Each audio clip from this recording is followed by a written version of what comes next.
Kot smo že pri prvi točki, ki predhodni, se pravi o strateškem programu govorili, je predlog kmetijske reforme, ki ga je poslala Evropska komisija, kar na nek način mala revolucija oziroma predlagane so precejšnje spremembe in gre za eno večjih reform skupne kmetijske politike od njene ustanovitve s ciljem, kot je bilo že rečeno tudi v prejšnji točki, da se jo modernizira, da poskuša odgovoriti na izzive današnjega časa. Največja sprememba, ki je treba se zavedati, in je to, da se to področje skladnosti, se pravi, da je vse predpisano v Bruslju, spreminja na spremljanje tako imenovanih doseganja rezultatov smotrnosti. Poleg tega je tu dodana še močna okoljska komponenta, s katero države na drugi strani tudi dobijo več subsidiarnosti in da lažje potem s tem principom tudi fleksibilnosti odgovorijo tudi na te velike razlike, ki so med posameznimi področji znotraj Evropske unije. In lahko takoj rečem, da takšen koncept podpiram in mislim, da so tu deljena mnenja, mislim pa, da je prav, da države članice prevzemajo večjo odgovornost. Evropska komisija bo, kot je že rečeno, spremljala te cilje. Tu nastanejo do neke mere tudi težave, kaj od tega, kaj se bo spremljalo, je že zapisano v teh dokumentih, ki smo jih dobili sedaj na mizo, kaj ne, in o tem tudi več v nadaljevanju pri tem mojem izvajanju.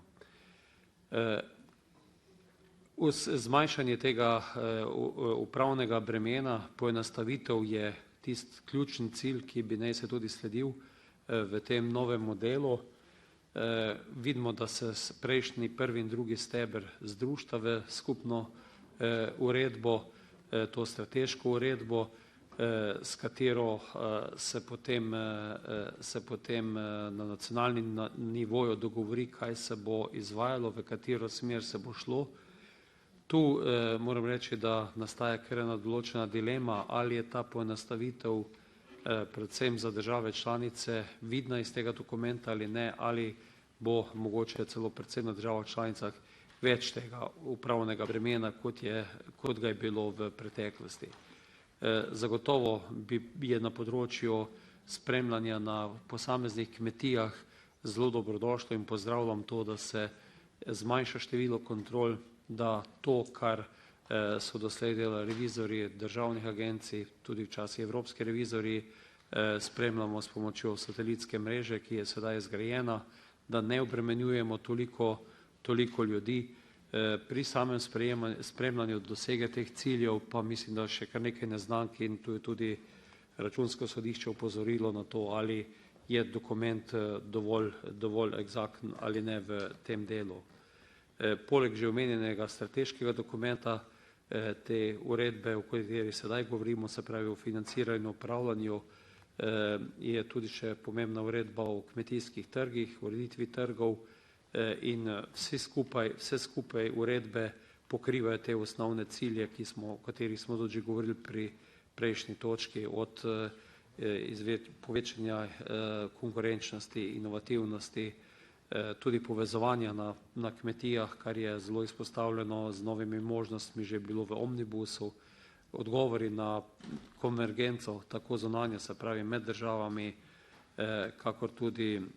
znotraj držav med velikimi in pa malimi kmetijami. Tu mislim, da je potrebno slediti cilju, ki ga je komisija predlagala, da se izvede to, da odgovorimo na to, da je vedno več teh velikih 1000 in 10 tisoč hektarskih podjetij, bolj kot kmetij, in da enostavno upravičimo ta delitev denarja. Predlog je tu s tem tako imenovanim capingom, z omejevanjem plačil, ali tu bo še zagotovo veliko besed, ali bo veljal enoten za vso državo, da tudi tu mogoče kaj fleksibilnosti, ali tudi združiti ta koncept degresije in pa capinga, tako da tu mislim na eno področje, okoli katerega bo še veliko besedi. bo pa potrebno najti odgovore.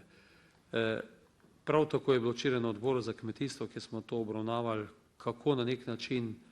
dejansko ta sredstva, ki jih namenjamo za kmetijstvo, za okolje, za razvoj podeželja, da tudi v tistim, ki igrajo aktivno vlogo na podeželju, ne da so zgolj lastniki kmetij oziroma zemljišč. In tu mislim, da je še en izziv, na katerega še v ta dokument vse 3 uredbe ne odgovarjajo v celoti. Sam sem tudi mnenja, da kljub temu, da gre za ločene politike, kohezijsko in pa regionalno kohezijsko in pa kmetijsko, obe politiki skupaj pa odgovarjata na to teritorijalno komponento in pa na ta problem teh migracij znotraj Evropske unije,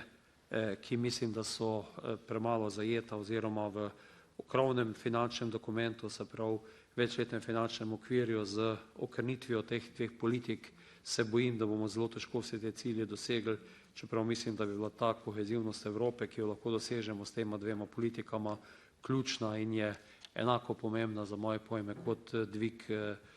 inovativnosti preko Horizona ali Erasmusa ali ostalih drugih prioritet, ki smo si jih zadali. Kajti mislim, da moramo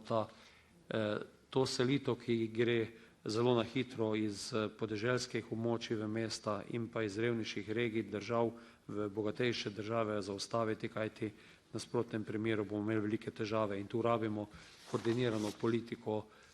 kot sem že tako kmetijske kot kohezijsko-regionalne politike. Se vrnem nazaj k tem dokumentom, podpiram subsidiarnost, podpiram prožnost, mislim, da je tu potreba, da države prevzamejo večjo odgovornost, vse preveč je tega izgovarjanja, vse so se za nas dogovorili v Bruslju, mi samo izvajamo in se na nek način slabe stvari uporabijo za to, da se s prstom kaže v Bruselj. Mislim, da je tu ta kreativnost in pa odgovornost držav velika. Kot imamo izkušnje iz kohezijske politike, zelo različno delujemo. Že prej sem dejal, da to na nek način vlečem paralelo s partnerskim sporazumom in v samem postopku sprejemanja strateških dokumentov, vzpostavljanja celega mehanizma do na koncu računalniških sistemov, ko to odpirajo, bo treba biti zelo pozoren, da ne pride do kakšne zamude, kajti če je pri programu razvoja podeželja ali pa pri kohezijskih skladih, kjer je največkrat investiranje posameznih investicij, kakšen zamik dopusten pri prvem stebru, pri podpori redni proizvodnji, enostavno teh zamikov ne sme prihajati, zato tudi predlagam to prehodno obdobje. Pozdravljam tudi to, da ostane ta dvostebrna struktura, kakor to, da tudi osnovna arhitektura, s katero se spremlja, s katero se izvaja kmetijska politika v državah članicah, ostaja in da ni tu kakšnih prehudih pretresov, kajti ta zadeva mislim, da zelo dobro funkcionira. Pri tej kazalnikih za ugotavljanje smotrnosti vidim še celo vrsta odprtih zadev in prehajam zdaj v ta drugi del, kjer pa zaključujem s tem, da v kaj sem se usmeril tudi v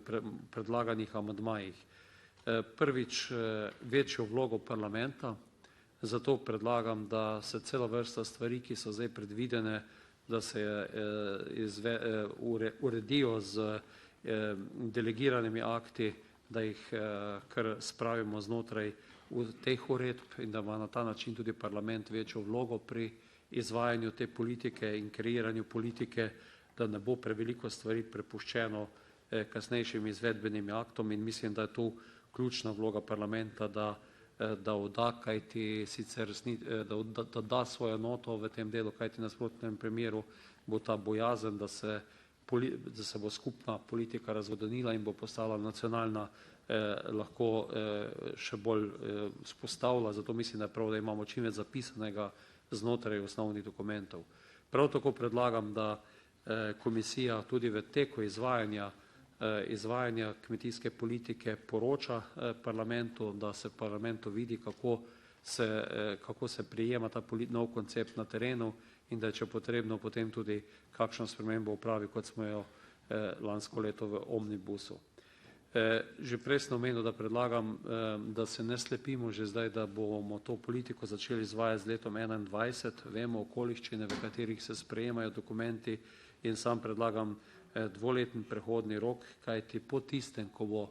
vse sprejeto v Bruslju, bo potrebno še doma sprejeti strateške načrte, dobiti načrte potrjene, na osnovi potrjenih načrtov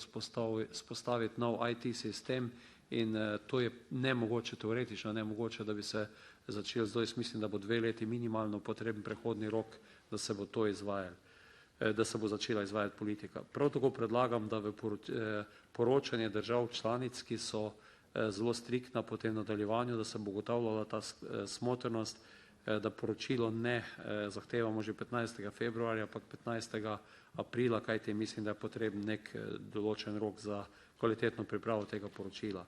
Med izjeme v primeru višjih sil vsekakor želim, da zapišemo tudi smrt upravičenca, predvsem tragične smrti, ki se dogajajo na kmetijskih gospodarstvih, ali pa dolgoročna nezmožnost. Kajti, če je elementarna nesreča, ki jo povzroči narava, je za neko posamezno kmetijo še veliko večja nesreča, če se zgodijo te tragične stvari, in to mislim, da moramo upoštevati, kajti marsikdaj se kmetije znajdejo v zelo težkih situacijah, če se to zgodi in ni to upoštevano. Načelo